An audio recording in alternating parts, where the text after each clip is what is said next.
Mathan Va. Welcome to Lessons in Learning from the Gaelic Communities Fund webinar. Before we get started, I'm just going to go through a few housekeeping points. So today we'll be asking anyone who wants to ask a question, if you could please put it in the Q&A function. That just makes it easier for us to pick up the questions when we get to the question and answer session at the end of the webinar. Captions are available during the session, and please feel free to use the chat session if you want to network with other people who are in the webinar, or contact us. If you require any technical support, please message Meg Tainter, who you'll see on the list. And we're also recording today's session, and we record all of our webinars so we can put them up on our YouTube channels. People who can't make it on the day can watch them. So just to give you a little bit of context, today's webinar is about our Gaelic Communities Fund project, which we ran in partnership with Bòrd na Gaelic.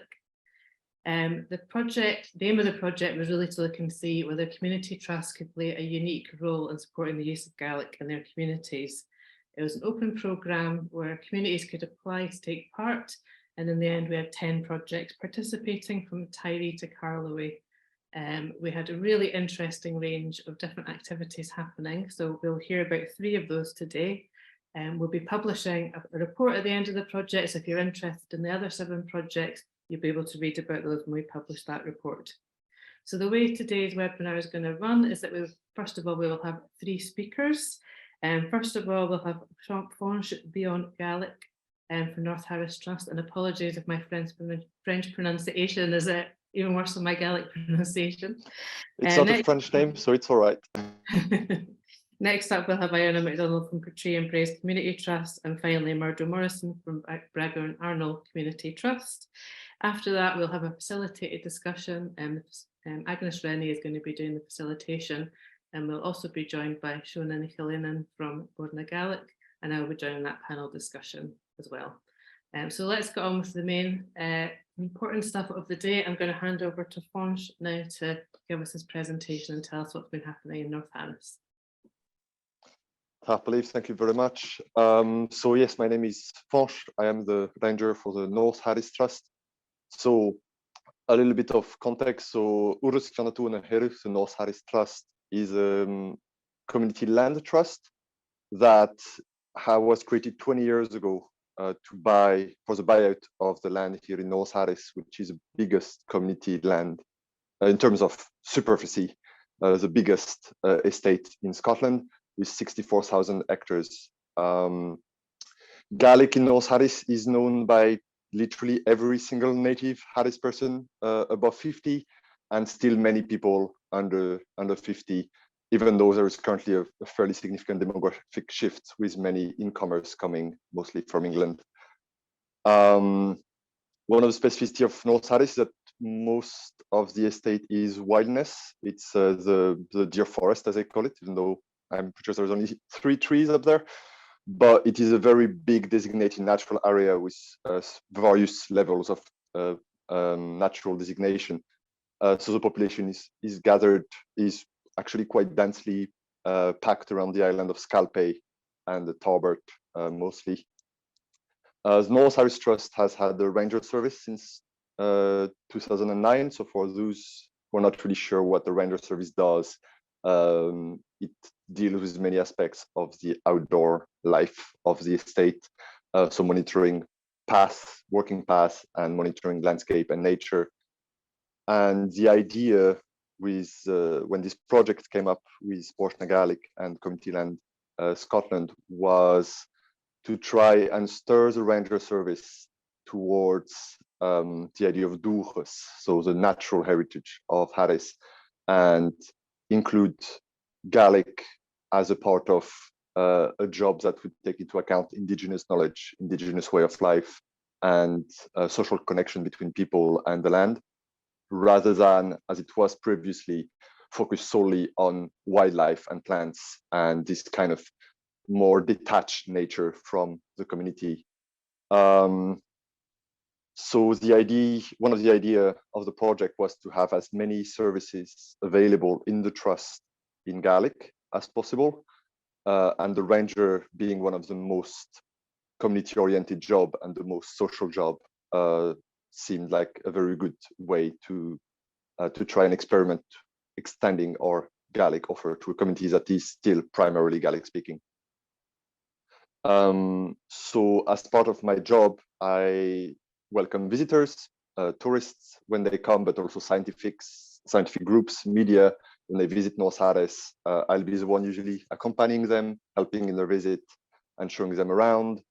I spend an awful lot of time in the school, and as you might know, every school now in Na Helen and Shear is by default Gaelic medium.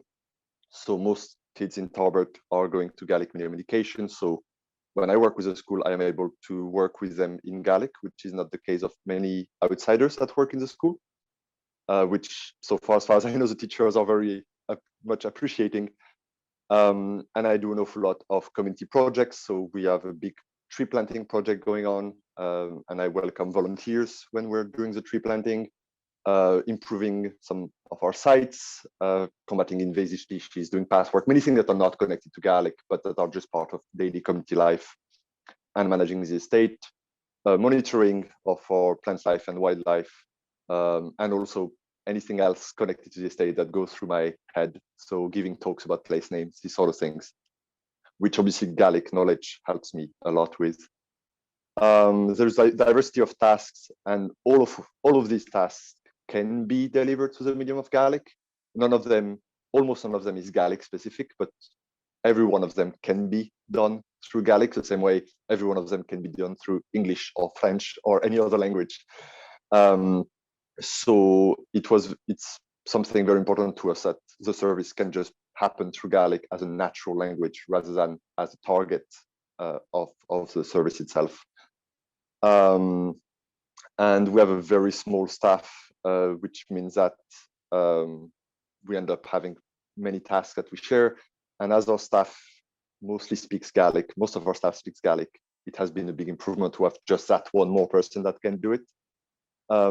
So to move on to the Gaelic usage, since I started the job and so since the project started, there has been a clear increase within the trust of Gaelic use. So I would say half of our board members are Gaelic speakers, native Gaelic speakers from Harris or Lewis, and half of our staff was Gaelic speaking before I started. Now that I started, 3/4 of our staff are Gaelic speaking. But the difference is that before I started, English was the language of the office all the time, even among Gaelic speakers. And for the past 8 months, the default language of the office is Gaelic now. And we switched to English to accommodate English-speaking colleagues, but Gaelic is the default that people use as, at 9 in the morning. That's the default language now in the office. Mostly because I've been very forceful about it, but people have been very welcoming very quickly about it. So that's one of the main, the first changes within the trust working. Gaelic is now a working language, which wasn't the case before. That happened very quickly. Another change is with our contact with people who come in the office, because I do some office work as well. People used to come speaking English, even Gaelic speakers speaking with Gaelic speaking staff, because that was understood that this is the language you speak in the official context of coming to the trust. Now people walk in and they expect service to be delivered in Gaelic straight away, because they hear staff speaking Gaelic, and because my default language with people I don't know is Gaelic, and with people I know who speak Gaelic is Gaelic as well. So we have way more people working in the office starting in Gaelic when they didn't before. Maybe a couple of anecdotes about that. One of them is one of the posties that always comes deliver here. Fluent Gaelic speaker, always walked in speaking English. Now he always walks in speaking Gaelic. Because since I started and I heard his accent, I thought, you speak Gaelic. And I started speaking Gaelic to him, and he started answering Gaelic. And now that's the language he uses with us, even with people he used to speak English with. And another one that to me is very significant is the phone ringing, my English colleague picking up, becoming livid, panicking, and saying that I will transfer you straight away. And on the other hand, there was an old woman from Harris who refused to speak English on the phone because she knew the trust would deliver service in Gaelic. And I don't know, was she not bothered? Was she one of these still few elders we have who isn't very at ease in English. In any case, even though my colleague did not speak English, she refused to switch to English for him and basically carried on speaking Gaelic until she was transferred to Gaelic speaker, which to me was a very significant way of showing that there is, if you offer, you don't have to wait for demand from the community. If you offer Gaelic service will be taken by people. And there are many other cases like that have been happening since I started the job here. So as part of my job, as I said, I always start in Gaelic with people, and I keep speaking Gaelic if people at least understand it. And that has meant for the trust that more of our work has been actively going through the medium of Gaelic. More of our meetings have been happening in Gaelic. And during our community consultation, people can use Gaelic with us, which wasn't the case before, even though they wouldn't do it. And now they do way more openly.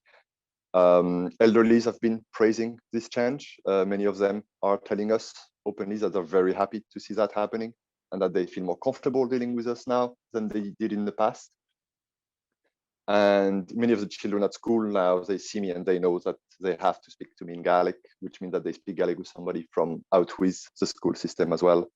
And they have access to knowledge about plants, about the environment, about the outdoors, entirely through the local language that has been naming these things for hundreds of years. And one of the last shifts in Gaelic usage since I started is we have way more Gaelic in our media communication, social media. We have an Instagram account, which is mostly through the medium of Gaelic now. Our Facebook is more in Gaelic, and we have more Gaelic in the local newspaper when we contribute to it. And our interpretation and signage, which used to be primarily in English, is now systematically bilingual when it is given to me, which often happens. So that's just one more staff member, but because of the focus of the project, the increase in Gaelic is significant throughout the trust. So to conclude, I suppose I'm coming to the end of my 10 minutes. So to conclude, as I was saying, demand for Gaelic, as many of us know, demand for Gaelic services in Gaelic communities won't come from people because they're not expecting that it is something to be demanded. But when it is offered, it is eagerly taken, which is something we have seen at the trust and that we've been quite happy to see happen so quickly. There is another important aspect, which is leadership. The trust has shown leadership in trying to change things around Gaelic in the community through that project. And it has shown that community organizations like land trusts and community trusts in general can quickly enact perceptible changes by just proactively engaging with Gaelic as a normal community language rather than as a topic to be dealt with on the side. And as I hope you could see through some of the examples I gave, all it takes sometimes in a community like ours is one more person who is dedicated to the cause. And the concluding word, I would say that Gaelic language policies and revitalization don't need to be about national plans, big media spendings or international learning platforms, even though it is also important. Sometimes it is just about having a new community member coming in, doing essential community work, but doing it through the medium of Gaelic and being paid daily to just do that and not be shy about using Gaelic and offering Gaelic to the people. I think we need, as I've been around here, clearly we need more of this in Nahelin and Sheer. And I hope that in the future we will develop more creatively the way this project has been creative about approaching Gaelic revitalization in our communities. Agus, yeah, that's it.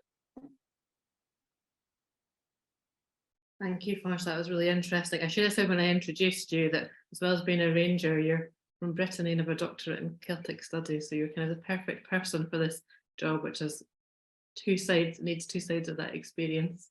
So thank you. Next up, we have Iona MacDonald from Portree and Braes Community Trust. Iona is originally from Skye. She has a really varied career with a background in everything from tech to education. She joined the trust originally as a community land officer, but now as a Gaelic development officer, and she's interested in history, Gaelic language and music. So again, bringing lots of skills to this role. So over to you, Iona. Morning, Linsay. Mathin Van Hulithinja, Gaelic Project Officer for Portree and Braes Community Trust, which is just a few hours per week. Our project is called Brain Gaelic, or Speak Up for Gaelic. Unfortunately, just as we chose the name, Droid and Lop started to publicise Speak Gaelic just at the same time, so there may be some confusion between the two, but not in Skye. And this developed out of an idea of Faye Thompson's. Faye is a member of Portree and Braes Community Trust, where she was encouraging local customers to speak Gaelic during her pub shift, just to use Gaelic to order their drinks and converse in Gaelic when the pub was quiet. And when she saw the advertisement for the Community Land Scotland Fund, she saw the chance to take this idea further under the Portree and Braes Community Trust umbrella. I'll just share my screen now.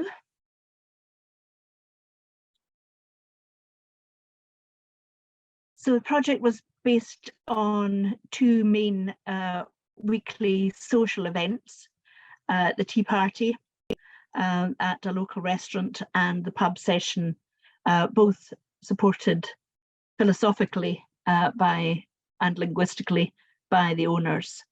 The afternoon tea tends to be largely attended by women, and the 90-year-old man who did occasionally come along was absolutely in his glory.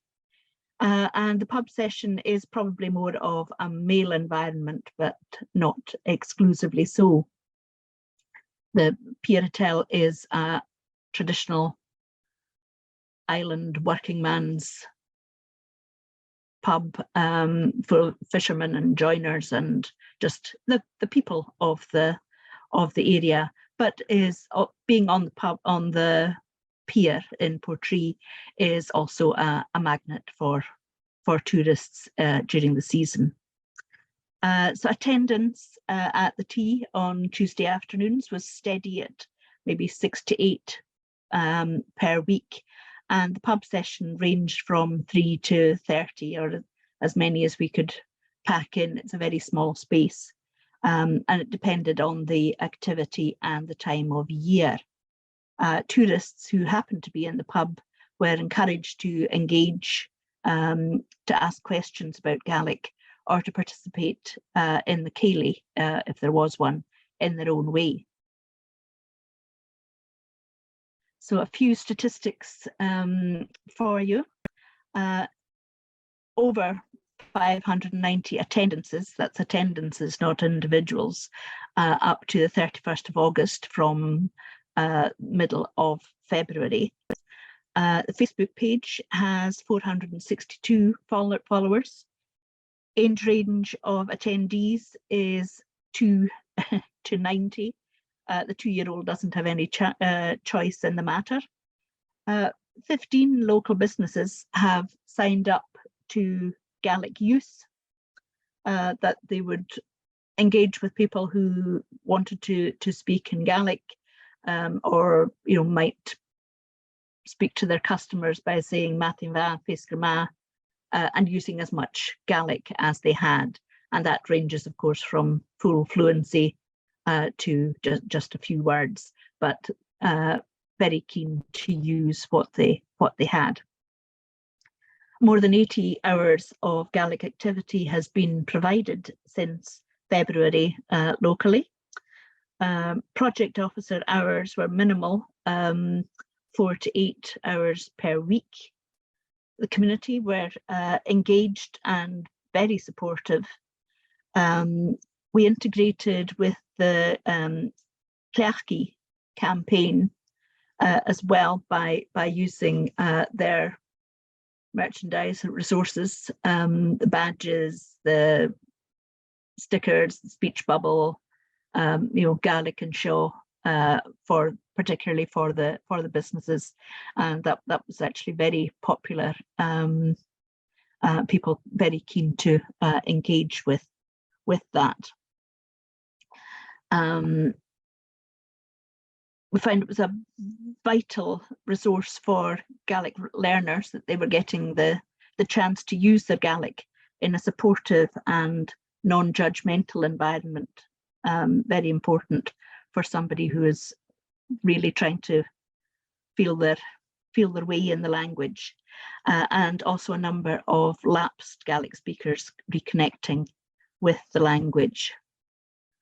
So the activities, this would be in the pub. Quiz night was very popular, quite labour intensive, actually making up the questions, making sure the answers were correct.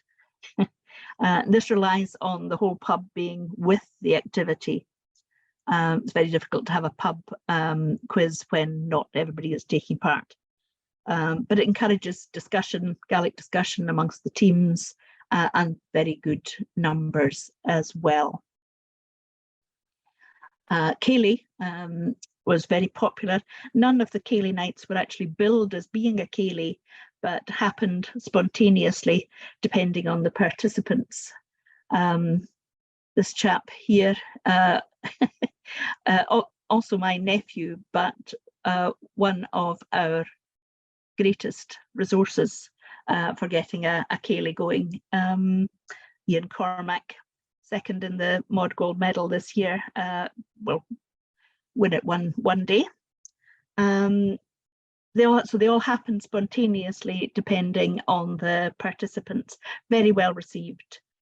Tourists thought they had discovered a long lost culture which they had believed was dead. One couple put £30 on the singer's table as they had enjoyed it so much. Ceilidh was vocal only. There were no instruments used. Not that we were trying to keep them out, it just developed in that way. So it was more about the sung or the spoken word, a few stories told in Gaelic as well, and attracted a large contingent from the 20 to 40 age group as well. Now this was a great activity, a boat trip, well, in fact 2 boat trips with Stardust trips and Portree, and commentary by Callan MacLean.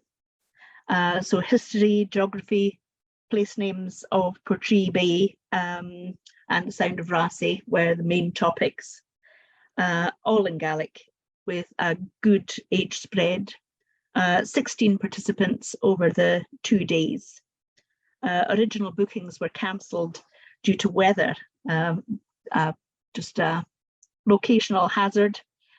So calling round the trippers and rebooking the event took up a lot of project officer time, but well worth it. The most important thing about the events was that they would be enjoyable and gave people a chance to use Gaelic in natural, everyday settings. Nothing seemed forced about the activities. They were inclusive, but tended to attract fluent speakers and advanced learners. The fact that we were not a formal class was emphasised as well. Intergenerational, inclusive. They gave the events gave the opportunity for generations to mix, perhaps learning from each other. You'll see Chrissie's Auntie Tina there as well, a very regular attender at our afternoon tea party.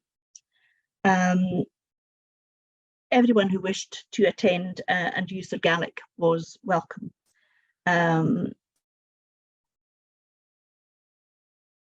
So particularly in the pub, the gatherings gave a chance to demonstrate the vitality of Gaelic locally. Irish, Catalonian, Lowland Scots, English visitors all felt privileged to witness Gaelic gatherings and to be able to ask questions about the history of Gaelic and the culture. Even within Portree, which traditionally had an inverted pride in not speaking Gaelic, in common with other larger island towns where government offices and larger commercial businesses conducted their dealings in English, there was a sense of reclaiming something which was lost. So we've got a few ideas that we want to develop as we go on. These are questions for the trust going forward. How useful it has been, the fact that there is slightly, at least, increased use in the street and in the supermarket. If you recognise somebody that goes to one of these events, then you naturally speak Gaelic to them. So that is increasing. I'm not sure it's quite on a par with Fañch's experience, but it is increasing. There is a recognition of the Gaelic hour in the Pier Hotel. People sort of reprimanding themselves for speaking Gaelic within this sacred hour. I do have to say that some of the Gaelic ceilidhs went on for a lot longer than 1 hour. So we would have to put a bag over Ian Cormac's head in order to stop him from singing, but a lot of chat and a lot of very good fun. One anecdote that I maybe want to leave you with, and this was the particular event in the Pier Hotel, a leaving do for a member of staff of the Hydro Board. And I was speaking to this member of staff in Gaelic. He's around about my own age, when his colleague, long-term colleague, heard him speaking Gaelic and realised that he was fluent, slightly lapsed, but fluent in Gaelic, and Gaelic had been his language in the home growing up. And this chap from Culmuir hadn't realised that Donny had Gaelic, and so they they bonded in Gaelic that day. That they both had fluent Gaelic and would both use it from then on to each other. That was a lovely moment. I almost felt as though I'd given birth, and that was due to our Gaelic hour. This other one, a chap who lives in Portree, fisherman, saying, this is who we are. He doesn't speak Gaelic. He has lots of words, no way of putting them all together. Great grandson of Angus Stewart of Braes, who gave his evidence to the Napier Commission in Gaelic. And this chap is now feeling the distance between himself and his great grandfather, and wanting to reconnect with his Gaelic heritage. And it would be such a pity to lose the momentum that we've built up over the last few years. So I'll leave you with that. Murdo Morrison, Thanks, Iona. I think there were some really lovely stories that came out of your project. Hopefully we can capture those in our final report. Last up of our speakers today, we have Murdo Morrison of Bragar and Arnol Community Trust. Murdo is our community officer. He also has a very varied career history, mostly focusing on marketing and tourism. So over to you, Murdo. It's a pleasure to be with you all. You've chosen one of the busiest days here in Bragar. I'm on my own in terms of managing the office. We do have another 4 staff in, but they seem either oblivious or reluctant to be answering the phone. which is most got you, we shall soldier on. I am the Development Officer for Bragar and Arnol Community Trust. Where are we? We're based on the west side of the island of Lewis, 16 miles from the capital of the Western Isles. That would be Stornoway. Locally, we have a population here roughly of 600. I think it's 591 from the last census. Approximately 250 occupied houses in the Bragar Arnol area. And I'm pleased to note recently that there's been quite a few houses bought by locals, which seems to be bucking a trend slightly in other areas. Not necessarily Gaelic speakers, but they all are local people and local connections. Who are we? Well, Urras Coimhearsnachd Bhràdhagair, Arnol, UCBA, Bragar and Arnol Community Trust, started in 2012. It's a charity, it's a social enterprise, it's a membership organisation. It also, like so many others, I'm sure around this particular meeting and in other communities, relies very heavily on volunteers. We do have a good hardcore of volunteers who do lots of things around the buildings and the coffee mornings and all that kind of stuff. Why did the trust start up? Quite simply because of the loss of all facilities, amenities in the area over the years prior to 2012. Loss of the post office, loss of the shop, loss of the daycare centre, and then the school closed in 2012. So Bragar and Arnol Community Trust bought the school. We don't own the land, but we do own the school building. Development work began in May. Can't remember how many lockdowns ago that is, but May 2020 is the date that's I've written down somewhere. Through bodies such as HIE and Scottish Government, and those of you who remember us being in Europe, will remember that there's lots of funding available from there. In total, we spent about £1.5 million on the building, and that included an own contribution of roughly 30,000 from the community.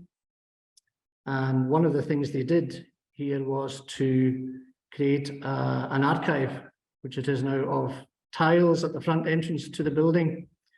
And I bought one, put my late father up on the tile, and I can't think why I didn't put my mother, but my father was actually from Bragar. And there's about 100 tiles on the 196, I think it is. So that and other activities raised about £30,000 of the own contribution from the community of Bragar and Arnol towards the £1.5 million cost. We opened in June 2021. We now have, the room I'm in here is a room at Tashbunny, or an exhibition room, but we can also have sit-down meetings, and we can also, it's probably the best room in the building for Zoom, Microsoft Teams, etc. We also have 4 rooms providing accommodation for a total of 12 people. We have a cafe, which is where the 5 who are in today are all involved at the moment. We have a total of 7 in the cafe working, employed. We have myself as a general body, dog's body, really, sometimes trying to do development work in the community.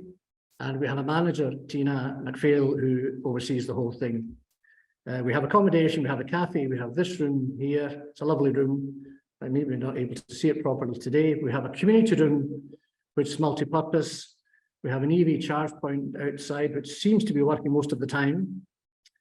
We have a laundrette, which is very popular, and which was one of the things that the community requested when all the community consultations were going on. At that point, if you had a duvet in Bragar, there was nowhere to wash it other than to travel up to Ness, what, 20 miles, Agnes, roughly, or to Ballallan, or into town. So you're taking a wee chunk of your day out. And ours is proving really quite busy as well. So it's obviously a good move to have had it put in. We've got gardens, we've got a man shed as well, which is a national social health and well-being project. We have, as I say, a very willing band of volunteers who do the gardens, do the coffee mornings, do the man shed. So we're very, very grateful. Gaelic within the organisation and in the community, well, it's definitely a Crea Coimhearsnachd. It's definitely the heart of the community. We provide a Gaelic welcome through reading on Gael, or perhaps myself. Of the 9 people now who work here, I'm probably the most fluent in terms of Gaelic, and I probably use it more than anybody else. It's not the best Gaelic, but I get by. I have trouble with English as well. And the other 6 all have Gaelic to different degrees. And I think that's a confidence thing, possibly an embarrassment thing. And certainly in my case, it's wanting it to be right if I'm using it at all, whether it's written or spoken. We do have a Gaelic policy, and I view that Gaelic policy as Gaelic first. We do have tons of events. We do advertising, we do signage. On the bedrooms, for example, the names are in Gaelic of some of the local bird population that you can see locally here. I am in the process of preparing a community Gaelic plan. So there is lots going on. At the beginning of the process, I did a community consultation going back to 2021. And one of the questions was about Gaelic abilities, and it was, what's it say, 65% of the respondents could speak Gaelic, 62% could understand Gaelic, 49% could read Gaelic, and 38% of the respondents could write Gaelic. The next community survey consultation hopefully will show an increase in these figures, and indeed an increase in the response rate, which was of about 30%. Community Land Scotland support has been invaluable. I have to say, obviously, money is tight everywhere. So if there is a funding source comes up, and it's especially if it's related to Gaelic, you can probably bet your bottom dollar that I'm going to go looking for it, because I have to raise the money that I spend. And I think over the past couple of years, in my two years out of a 3-year contract, I think I've raised somewhere in the region of £18,000, which hopefully has been put to good use and will continue to be put to good use. So very valuable from a funding point of view.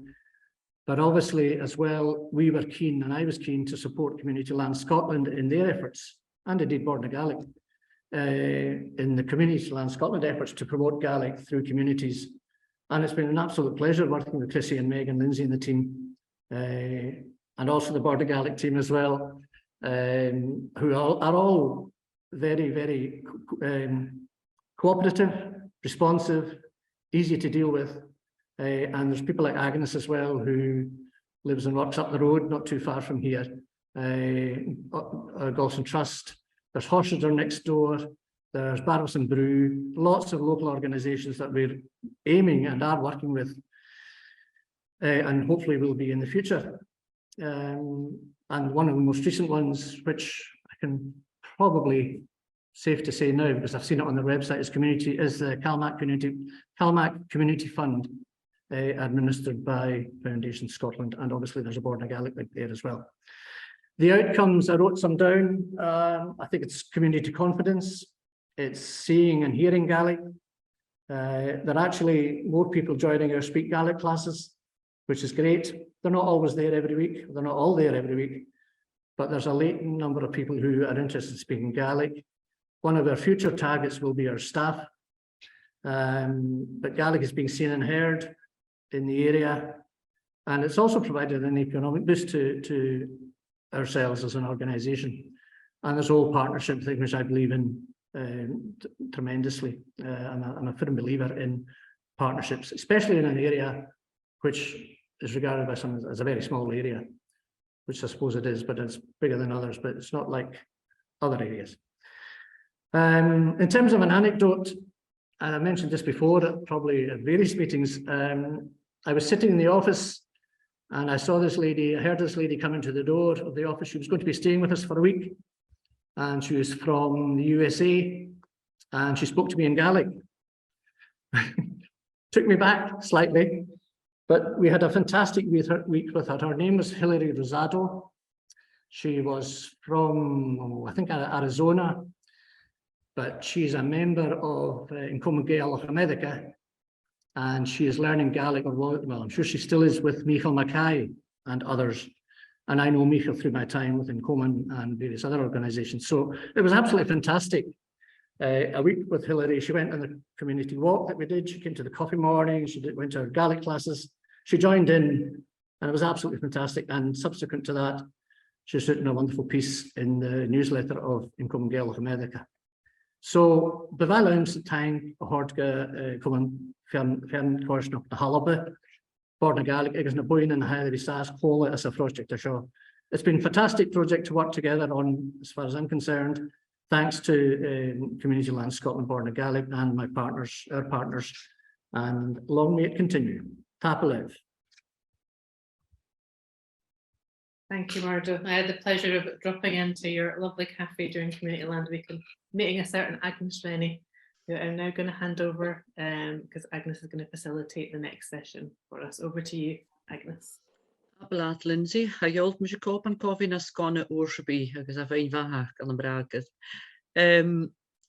Thanks very much. I think the three presentations we've heard today, for anybody who hasn't previously had any knowledge of how this pilot has played out, will have given a really good flavour of the range of activities that groups have undertaken, and the way in which different communities will find ways to interpret and deliver language and heritage. And that's really what this fund was all about.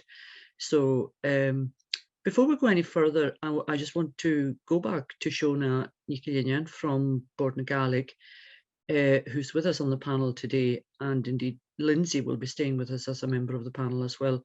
So Shona, maybe just a few words before I open up for questions, and if there are no questions, this is a kind of heads up, get your questions ready. And if not, I have some things that I'd like to explore myself. But over to you first, Shona. Okay, Tatlat Agnes.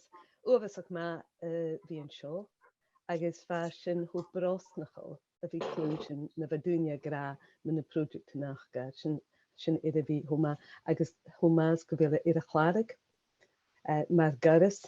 So I'm just really pleased to be here. I was saying how fascinating it was and how really encouraging to hear those different projects, and also the fact it's being recorded. So it is a resource for other people to use. And thanks for the opportunity to talk a little bit about the context of why we got involved in this. And it interestingly does go back to the National Gaelic Language Plan. So the current one was published in 2018, and there was a few key messages in there. The priority is about increasing the use of Gaelic. That was a main theme of the national plan. That there's a recognition that there are different types of communities, and we talked in that plan about three different types, particularly island and rural communities, the growing communities in the sort of urban areas, which tend to be focused around the growth of education, and then the online community.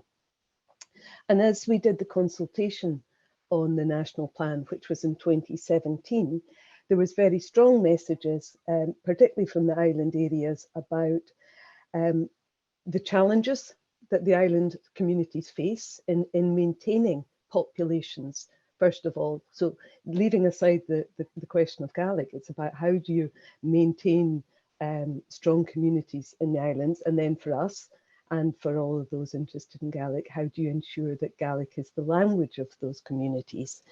And also the other thing, that anyone who's been involved in development over probably the last 20 odd years, a really significant move has been the community land ownership and the level of activism in community land ownership. And when you tie the two aspects together, community land ownership, which is strongest, I can't remember, is it 70, 80% of the Western Isles, the land is in community land ownership. And that's also primarily the area with the sort of strongest Gaelic community, Gaelic communities. Then in a way, it's a bit of a no-brainer to try and support community groups that are in existence and that have economic and social remits to encourage them to increase the use of Gaelic. So that's how this this partnership came about. It's really about utilising existing structures and supporting them to do the things they want to do that will increase the use of Gaelic and strengthen the language. And it was fascinating to hear, particularly Fañch, about the North Harris Trust, that change from being an English language office to a Gaelic language office. And that just, I think, demonstrates the potential that individuals and organisations have when they decide to do something to make a really significant change that helps the community, helps the language, but also helps the community. Looking forward, this was a pilot project, and so obviously we want to take the learnings from it to see where next. And allied with it, and maybe some of the officers involved, funded through this fund, have been participants in the Gaelic Officers Network, which Solmo Rostig and Aberdeen University and Common Gaelic have been running as a pilot. We'd like to look at both of those and see where next. What are the lessons learned? Where are the opportunities? What are the things that need to be continued because they've had such positive impacts? And this recording, this seminar, is a really invaluable resource for that. So we'll be looking for an independent contractor to look at both these pilot projects, because I think there is a lot of connection between the two, as well as looking at them individually. So fantastic to hear. That's my main message.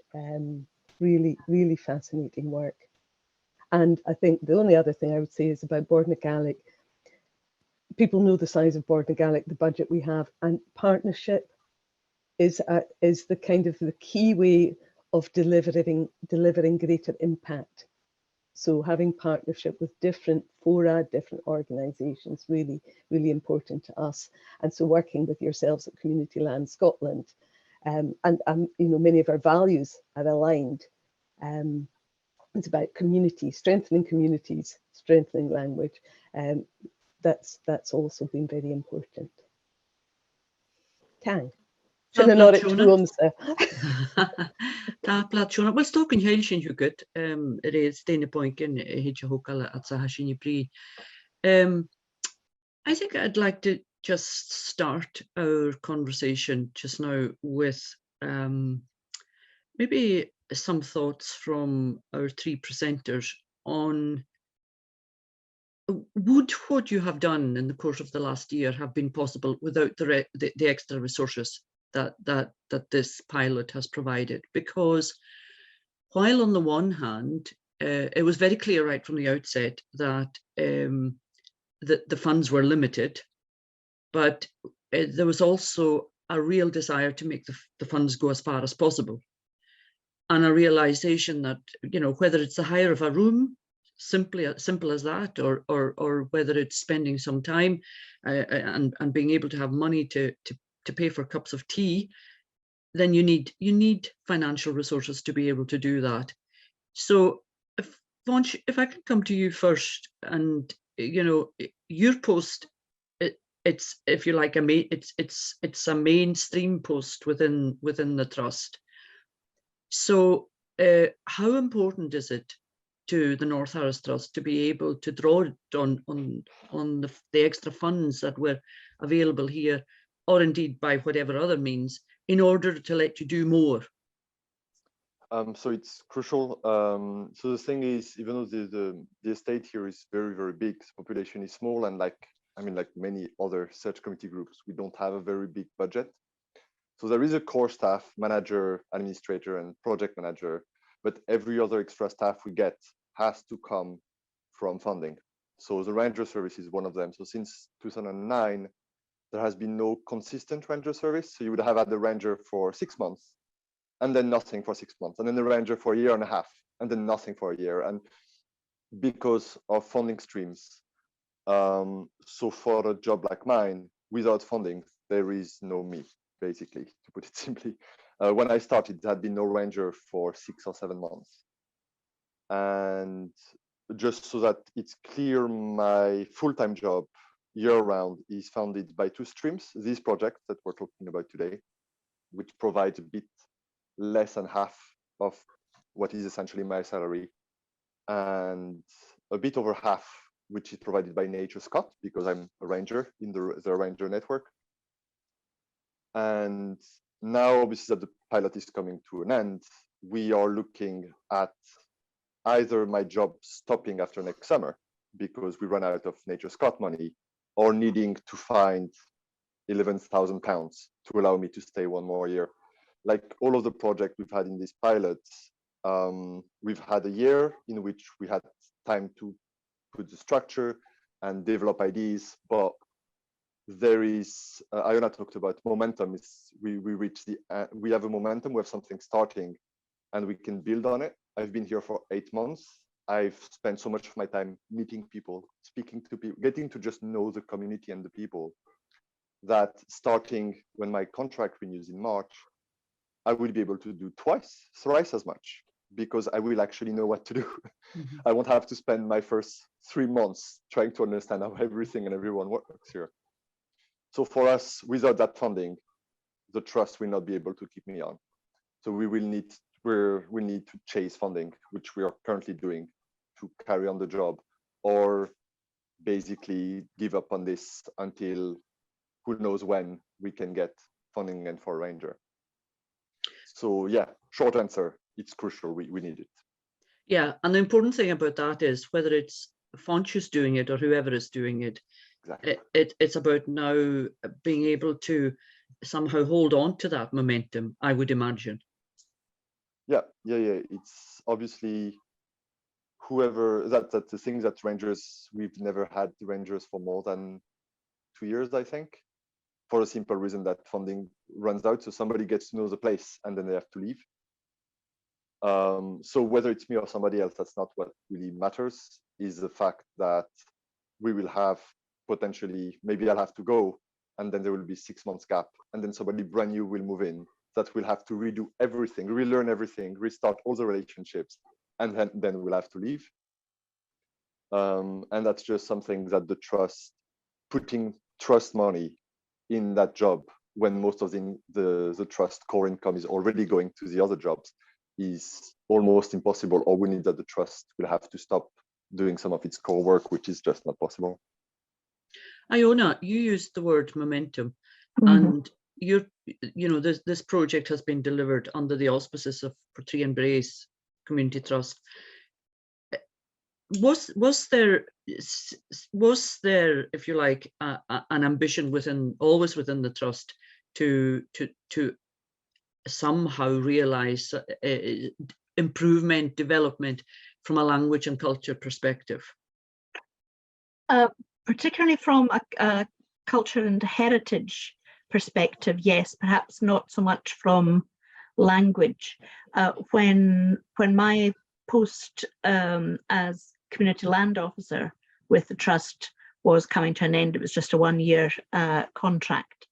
I was trying to access funding to continue a post as heritage officer for the trust, which would be 21 hours, something along those lines, in order to develop community walks and the sort of thing that we've managed to do under this funding, but it would have been a bigger project.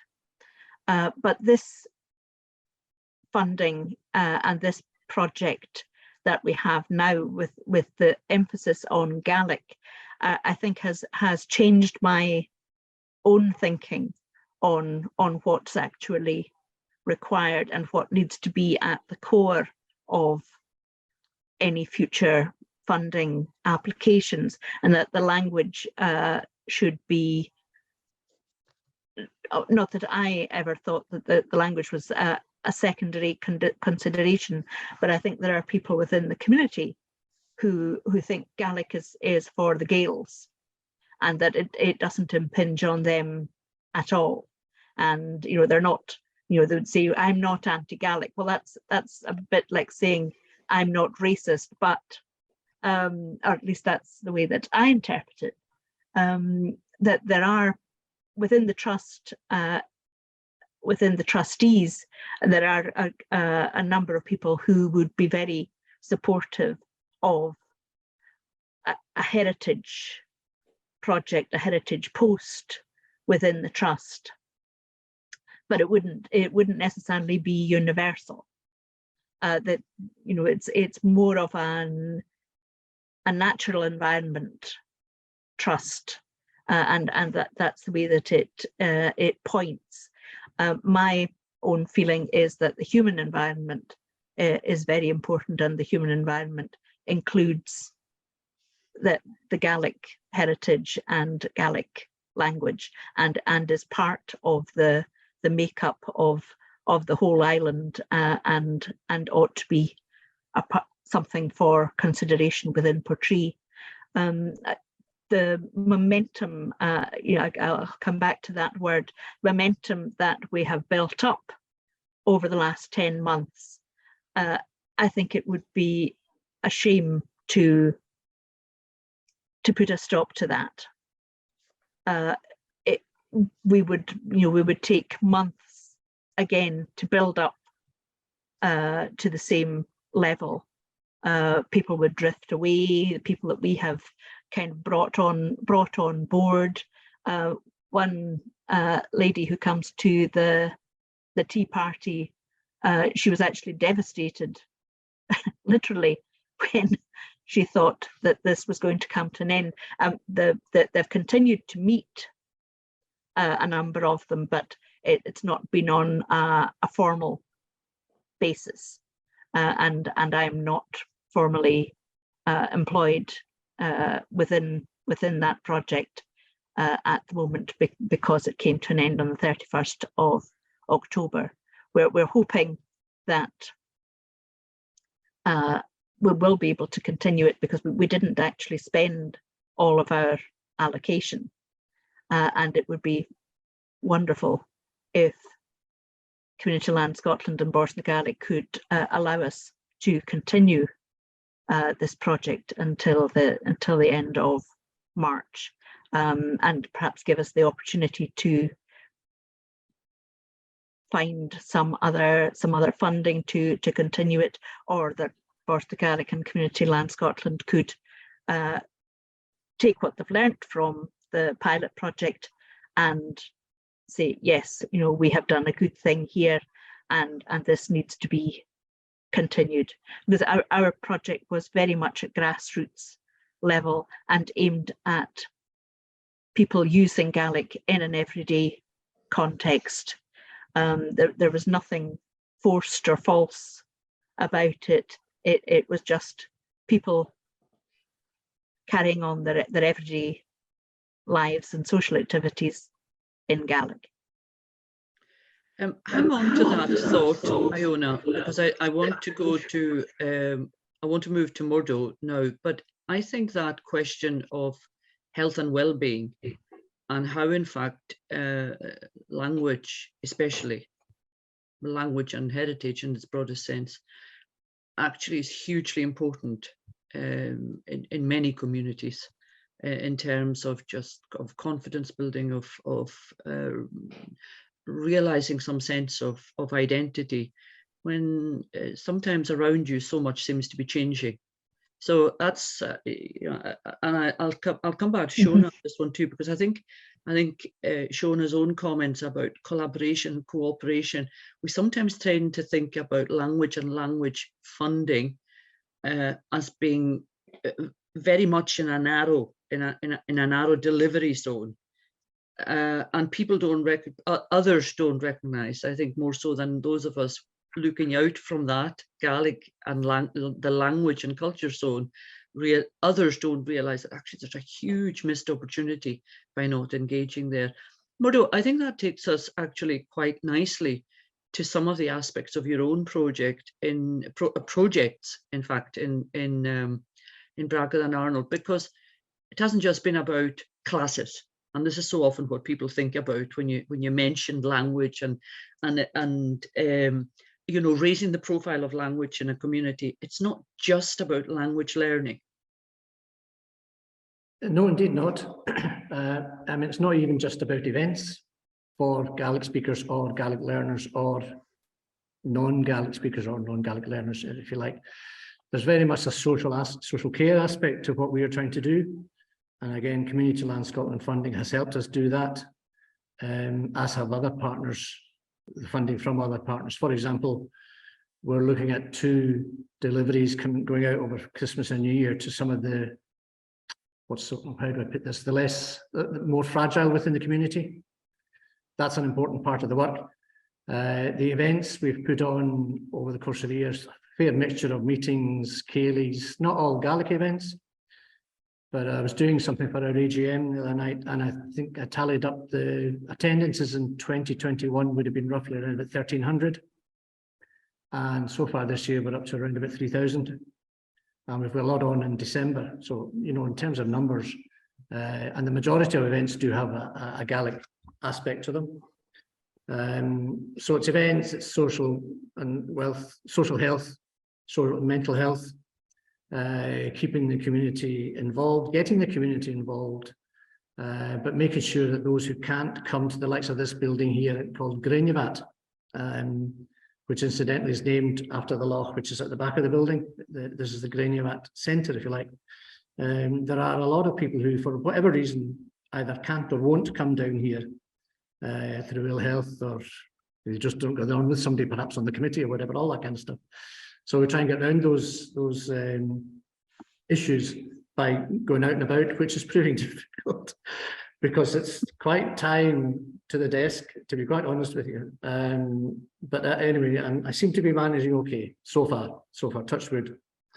The other big issue, I think, for the trust is the upkeep of this building, and where there is no, for example, no wind farm, no wind turbine, nothing like that involved in Bragar and Arnol Community Trust, and quite honestly, I don't think there will be in the foreseeable future. And other areas are benefiting from having that resource and are able to do things like fund, like I think it was North Tolster funding an air dryer and £250 in cash to every household, which is fantastic. I'd love to be able to do that.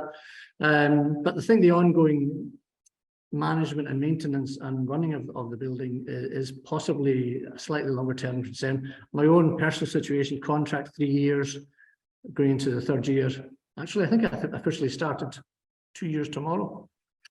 And my main focus is in raising funding that I can spend in doing what I and Tina in consultation and partnership feel is good to meet the objectives and aims of my job description, basic, which is quite lengthy, quite varied, as it is in lots of other situations. So there's lots of issues and areas of concern, but the main concern for me is getting people in, getting Gaelic spoken and heard and seen, and ensuring the community who don't or can't come in here are kept in the loop, if you like, and involved. And again, touch wood, we seem to be doing that okay. Shona, can I come back to you for just a couple of minutes maybe and pick up on, well, I guess it's if you like, it's a theme that's starting to come out of the conversations we've had so far this morning, but absolutely picks up on your own comment when you gave us a bit of introduction to the pilot, and that is that it's not just about Bòrd Gaelic and what Bòrd Gaelic can do in terms of your funds, but through being informed by the language plan and the demands from the communities that you're mostly working in, how can you then maybe use what funds you have to collaborate and indeed maybe lever money out of not necessarily the obvious areas. I mean, I think the three speakers today have suggested that there's absolutely a health and well-being aspect to you can read that in lots of different ways. Social isolation, massive thing, as we know, in many of the communities that we know best these days. And how then can, is it, just let me ask this question simply, would it be acceptable, say, for one of these trusts here today, or not just the speakers, but those also listening in, to come with a good project which is ostensibly looking towards delivering health and well-being objectives, but where language and culture is a massive big lever in terms of being able to deliver these, so that Bòrd wouldn't be the only funder, but maybe Health Board or whatever other fund, Scottish Government might be a source of funding too. But maybe that important first few pennies on the table from Bòrd would be sufficient to make others join in. I think it's a really interesting thing, and I don't know if everybody on the call is aware of the project that Alzheimer's Scotland has been running, primarily in Skye, and that is, they have been funded by Bòrd along with other, I can't remember who the other partners are, but they're actually working with people with Alzheimer's, particularly I think in the north end of Skye. And it's about Gaelic song, speaking Gaelic, because they recognise that people with Alzheimer's, and particularly those with whose first language was Gaelic, actually respond so much better if they're involved in activities which are in Gaelic. So there's a very clear project, which is it's a health project, health and well-being one. Bòrd support it, because it's using Gaelic, but allied to making huge difference to the people of those people, the lives of those people who have Alzheimer's and dementia, and I think that project is now on to its second phase. And I see Iona's nodding, so she's probably more aware of the kind of it from being in Portree, but that's certainly something we've supported. So we are always, what we must do with our funding is ensure that it has a positive impact for Gaelic. How that positive impact is delivered is open to those people who want to take forward projects. I mean, with some exceptions, like we can't fund statutory education, but we might be able to fund something that is out with school activity that complements statutory education. So, but other than that, it really is about how are we going to support and enable people to use and learn Gaelic, and there's many different ways, because people don't. Gaelic doesn't sit in a compartment, as you rightly say. It is part of childcare. It's part of growing up. It's part of being elderly. It's part of, ill health, good health, economic activity is another one. So, and that link between well-being and the economy. And I think, we've talked a lot about the economic opportunities in Gaelic, or for Gaelic, and that's, Wednesday, somewhere put out a press release saying 1.5 million people now in 3 years engaged in learning Gaelic and Duolingo.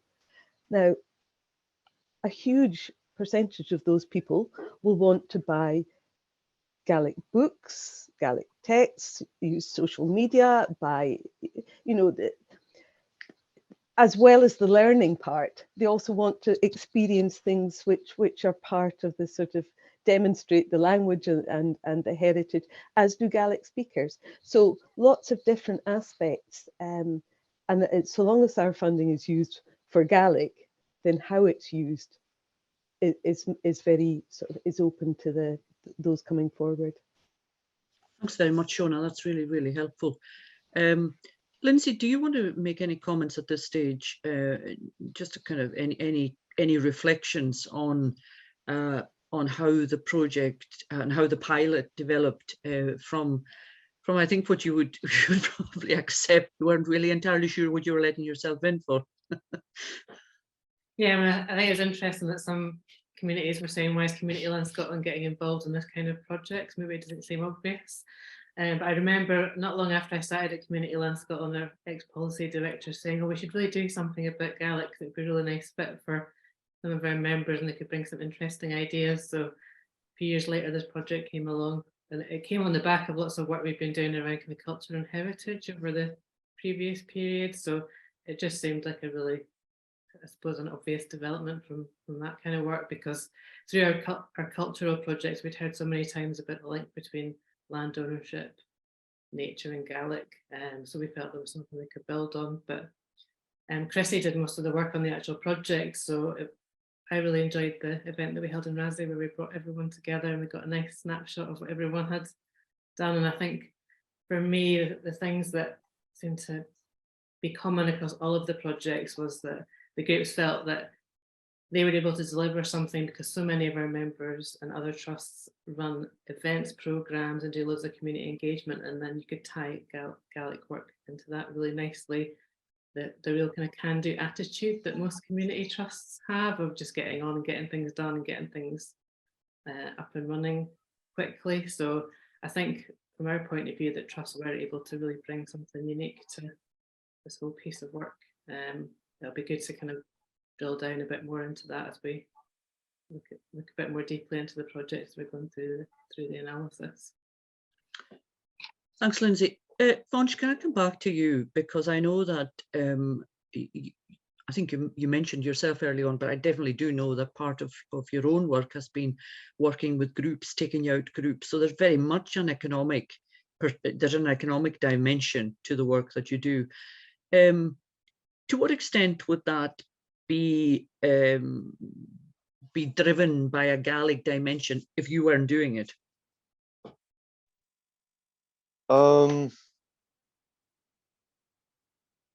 Well, the thing is, like, obviously, because the job is very broad, like many of the groups who welcome are very detached from Gaelic. So, you know, scientific groups that come to study the landscape. But because we're here, we also have groups who actually know about Gaelics. For instance, the Highland Society of Edinburgh University is considering coming to Harris. They have a yearly trip to the Hebrides to kind of practice Gaelic in the communities, and they've been in touch because some of them know me and they think, well, we actually, if we went there, we could actually have activities outdoors through the medium of Gaelic, which is what we're looking for. So there is potential for development, I think. I think that's something that Bòrd na Gaelic has mentioned in some of its reports and other reports around Gaelic, is that there is a wealth of economic development in Gaelic that is just not tapped into. So you could have groups like that, but there are many other things that could be done. And I mean, Murdo was mentioning Americans who learn Gaelic and who come and have the experience of speaking Gaelic. There is maybe language tourism that could be developed, which exists in many other parts. So if Gaelic weren't part of the job, we wouldn't get what is currently potential rather than a big chunk of people. But I hope to be able to develop that further in the future if I have the opportunity. And I think at this stage, if that answers your question, we're more, for many of our communities, not just here, at the stage where it's about us being creative about it, because not much is currently done with that, but there is potential economically for sure. Yeah. I don't know if that answers the question. Yeah, it absolutely does answer the question. And I want to just pick up on that same kind of theme with Iona. Do you think, Iona, that the pub, for example, was there any evidence that people started coming in because of your sessions? Yes, definitely. When the word got out that there was, you know, a bit of crack going, yes, people did come specifically for the Gaelic hour. And stayed for 3. And stayed for 3 at least. I remember walking up the road one night, being overtaken by the barman as he was heading home after his shift. Because it was fun, it wasn't the chap that I was speaking to who discovered that his colleague of 40 years was also a Gaelic speaker. They were saying to each other, we could tell the wife we're coming to a Gaelic class, and they would just meet at the pub, which was just a bit of fun. But that was what it was all about. It was about crack and enjoying themselves and having a bit of a sing-song. If they didn't sing, they could listen, or they could request. A dance broke out now. I don't know if you've been in the Pier Hotel, but it doesn't have much of a dance floor. But there happened to be 12 Australian backpackers in as well, and they just wanted to join in, and there was some Portree going, and it was great fun. But that to me, that was what it was. It had to be enjoyable. It wasn't sort of sitting blowing the dust off your whiskey. I mean, there were quiet nights as well. They weren't all madness and mayhem, where we were discussing the names of fish and birds and flowers and the parts of a potato. It was a particularly interesting night, to be honest. I know that makes me sound like a real sad sack, but it was very, very interesting, and really enjoyable. And it would have been acceptable in any university setting, but it was done in a way that was just good fun. And the sort of ceilidh, the old-fashioned ceilidh that where everybody would come into my grandmother's house in Harlash and just talk about anything in Gaelic, and whether that was parts of a potato or what the correct Gaelic name for a cormorant was or whatever. That was the sort of thing that I was privileged to hear when I was growing up. And I felt personally, I was connecting with my own childhood and my own heritage by encouraging these people to chat about this sort of thing. Burial customs, what happens when somebody dies, that they're taken from the chap from Suinabust, who has lived in Skye for probably more years than he can remember, but was talking about death customs when he was young, and taking his mother's body from the side of the bed where she had slept. And it was a privilege. It was a privilege to hear these people talking about these customs and things that they had grown up with. Just pausing on, pausing at that one for a minute, Iona, and in the context of the discussion we've just been having, it must be a fine line then to make sure that the evenings, even if they grow and extend, that they remain evenings which are spontaneous and natural. And if you have parties of tourists coming in, they are not performances for them. They just happen to be there and able to participate. Exactly. And none of the quizzes were billed as being quizzes. The bingo night, one bingo night, was billed as being a bingo night, but it wasn't as popular. But the quizzes were very popular. Most of the nights were spontaneous, Hísin Cohan, we'll just see whoever's there. We would sit down with our drinks and just start chatting. And, we didn't say, right, next week we're going to talk about fish, or next week we're going to talk about birds or place names or whatever. That wasn't how we advertised the events. It was just, come on down, Agus, we'll see what's doing. And if Ian Cormac came in, or Rory Cormac, or Ely Cormac, or Shona Niclllinnein, all the Cormacs. All the Cormacs, or Shona Niclllinnein, Ellen MacDonald, these people who are actually quite well respected in Gaelic singing world, just came down, and if they felt like singing, they sang.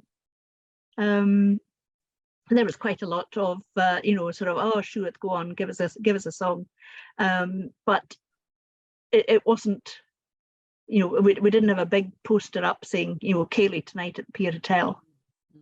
It was completely spontaneous, and all the better for it, I think.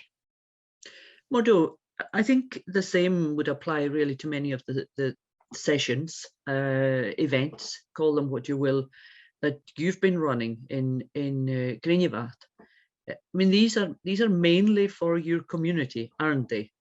Absolutely, very community focused, and anybody else who wants to come along, whether they're from Ness, even as far away as that, or Carloway, or Town, or wherever. Yeah, everybody's welcome. We've got 2 events coming up. One is Back Gaelic Choir coming here for a concert after their success at the Mod, which is partly based on the fact that they had rehearsal here. And the other one is Costello coming along for a solo concert, and both of those are pretty much sold out to a variety of people. The Costello one didn't need much advertising, to be fair, but from looking at the ticket sales, most of them are from the community here, or perhaps who have links and may live in town or somewhere else. So yeah, the community is very much at the heart of what I'm certainly trying to do in my role as a community officer, and the events try and focus on Gaelic. We're going to be starting a Capa de Cola, very much the sounds of what was going on in the pier in Skye, and I must try and get in the next time I'm over. It sounds fantastic. Balterod. That's if I can get in for the Cormacs at the door. So there's very much the community here. We are a small community, as I said before, and we need people coming in. And what we try and do is put stuff on that, for example, Scottish opera. Put stuff on in Bragar and Arnol that you wouldn't necessarily get the chance to see. And for the life of me, you wouldn't really expect to see Scottish opera coming 2 years in a row to your car park. But that worked fantastically well, for example. I was thinking about, somebody mentioned language, wasn't workshops, but Carloway, I don't know if there's anybody in here from Carloway today, but they did a language week, I think, as you've done, I think yourselves, and I'm sure others have, Agnes. Is it Splide or something up at your end of the island? The Carloway people put a week on, I think, at the garden in Black Houses. And we actually got a spin-off in terms of a couple of people who were staying here because garden was full. But it seems to have gone very well. We'd love to do that kind of thing next year. A big focus for me next year is going to be building on, or trying to build on, the funding that Colm Keeley gave us. I've got my plans already, and lots of people in mind as to what we do between ourselves and Menton-the-Head and the Irish people as well. They're very keen to come over, and I'm trying to make that a part of the plan for next year. And everything along that we do next year, God willing, will be for the community and anybody else who wants to come along, whether it's from Seattle or Harris or wherever. We had a lady in again from Australia a couple of weeks ago, again, who started the conversation in Gaelic. So that's just fantastic. And the accommodation side of things, it's only 4 rooms. And I don't know how many people we've had in, but I would say the majority of them have come in either to an event that's on or have come in and joined in the Speak Gaelic classes, or have come in and sat down and had a coffee, just have a general natter about life in Bragar and Arnol and Gaelic and the wider world, etc., etc. So what we're trying to do here is for our community, small though it is, but also attract the wider community in terms of musicians, singers, performers, for the benefit of the people here and anybody else who wants to come along. Okay, I think that just about uses up our time. I'm going to hand it back to Linsay just to kind of wrap up. But before I do, I think what we've had today is actually a really good illustration of the ways in which different communities will use what they have in their own community to develop projects. And I think this is what this pilot has been brilliant for. It's allowed the community and heritage trusts to build on what they're doing anyway, in all cases, in fact, or to take plans that they already had in place to take them forward. And in every case, a language dimension. It's also reflected the range of community ability as far as Gaelic is concerned. And it certainly has been an eye-opener to me.